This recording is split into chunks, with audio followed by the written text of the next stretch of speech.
Good morning dear student. Online teaching में आप सभी बच्चों का स्वागत है। बच्चों, आज हम हिंदी व्याकरण में करने वाले हैं निबंध लेखन। निबंध लेखन आप पहले भी कर चुके हैं, ऐसा नहीं है कि निबंध आप फर्स्ट टाइम करने वाले हैं। निबंध लेखन करने के लिए मैं आपको बता दूं कि निबंध को जब मैं संधि विच्छेद करती हूं तो नि प्लस बंध बनता है, यानी बंधन से रहित।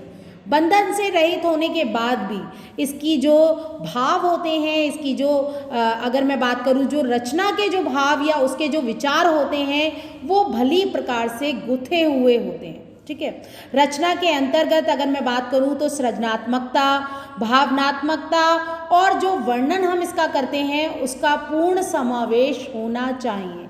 यानी जो हमारा निबंध है उसमें हमें बहुत सारे बिंदुओं को ध्यान में रखते हुए तो हम करते ही हैं, साथ में हमारी जो रचना और हमारा जो सृजन है वो उसमें दिखना चाहिए।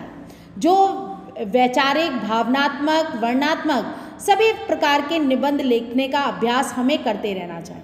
ठीक है, तो यहाँ पर अगर मैं बात करूँ तो संकेत बिंदु के आधार पर हम किसी भी निबंध को लिख सकते हैं। ठीक है, इसके लिए सबसे पहले हमें क्या करना होता है, हम सबसे पहले प्रस्तावना लिखते हैं, यानी उस विषय से संबंधित, वो विषय क्या है उससे संबंधित हम जानकारी देते हैं, उसके प्रभाव लिखते हैं, उसकी दशा, उसका उपाय और लास्ट में हम लिखते हैं उसका निष्कर्ष क्या निकल रहा है।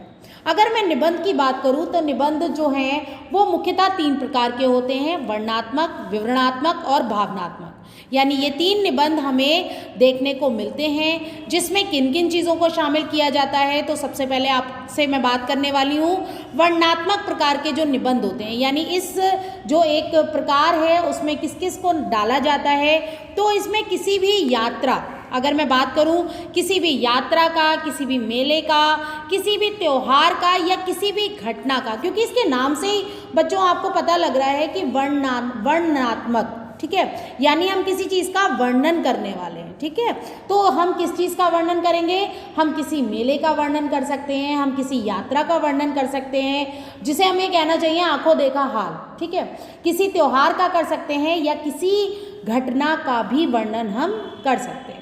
अब दूसरा हमारा आ जाता है विवरणात्मक। ठीक है, विवरणात्मक की अगर मैं बात करूं तो कोई भी ऐतिहासिक चीज़ या कोई भी ऐसी चीज़ जिसका मुझे विवरण देना हो, वो चीज़ कैसे स्टार्ट हुई, क्या क्या है उसमें देखने योग्य, है ना, कहाँ से उसका जो उत्पन्न हुई वो कहाँ से हुई, किसके द्वारा रची गई, यानी जो ऐतिहासिक चीज़ें हैं उसका जब हम विवरण देते हैं तो उसको हम डालते हैं विवरणात्मक प्रकार में, निबंध में। ठीक है, नेक्स्ट हमारे आते हैं भावनात्मक, जो हमारी भावनाओं से जुड़े होते हैं, चाहे प्रेम हो, क्रोध हो, वात्सल्य हो, किसी भी भावना से जुड़ी हुई घटना को हम इसमें शामिल करते हैं। ठीक है, चाहे हम अपने देश के बारे में लिखें, चाहे हम अपनी माँ के बारे में लिखें, अपने प्रिय मित्र के बारे में लिखें, यानी जिनसे हम भावनात्मक रूप से अटैच होते हैं उनको हम किस में शामिल करते हैं, उनको हम शामिल करते हैं भावनात्मक प्रकार के निबंधों।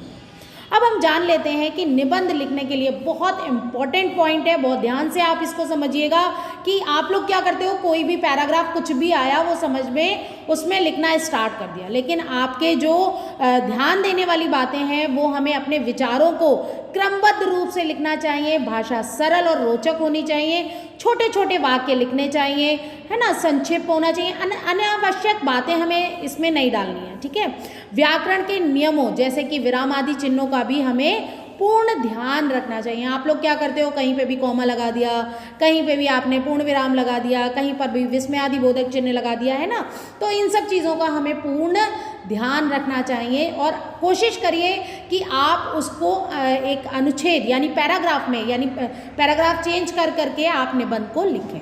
ठीक है, उसके आरंभ और मध्य में अगर आप कविता की लाइन जोड़ दें तो वाह वाह क्या बात हो जाए, है ना, बहुत ही ज़्यादा। अगर हमारा निबंध को हमें कहना चाहिए कि बहुत ज़्यादा इंटरेस्टिंग बनाना है तो हमें ये काम ज़रूर करना चाहिए। कोई भी सूक्ति, कोई भी कविता हमें उससे संबंधित ज़रूर लिखनी चाहिए, लेकिन उससे संबंधित, ठीक है, किसी और विषय से नहीं।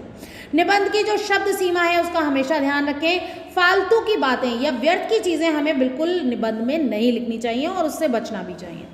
विषय से संबंधित सभी पहलुओं पर, जितने भी पहलू हमारे आ रहे हैं उन पर पहले ही आप अपने विचार प्रकट कर लें, उसके बाद आप लेखन का कार्य स्टार्ट करें। ठीक है।